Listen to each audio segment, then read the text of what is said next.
ব্যানার্জিকে ছাড়বো না, সব মমতা ব্যানার্জিকে একদম ছাড়বো না। ভুয়ো গ্রেপ্তারি, একদম ভুয়ো গ্রেপ্তারি। উনি একদম মানুষ নন, উনি নারী নামের কলঙ্ক।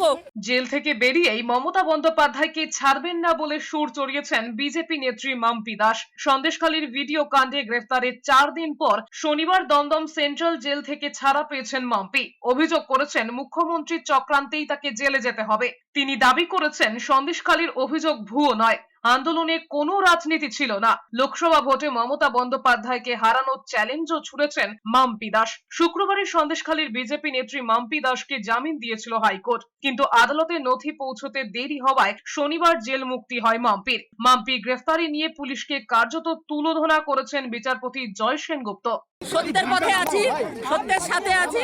মমতা ব্যানার্জিকে দেখাবো উনি যে একজন নারী হয়ে একজন নারীর এত অপমান, এত অন্যায়, নারীর উপরে এত অনাচার হচ্ছে, উনি তাদের পাশে এসে দাঁড়াচ্ছেন না। তাদের পাশে আমি শুরু থেকে আছি, এখনো থাকবো, আগেও থাকবো। মমতা ব্যানার্জিকে একদম ছাড়বো না, পিসি ভাইপোকে একদম ছাড়বো না। আমি একদম শেষ দেখে ছাড়বো। মমতা ব্যানার্জিকে হারিয়ে দেখাবো।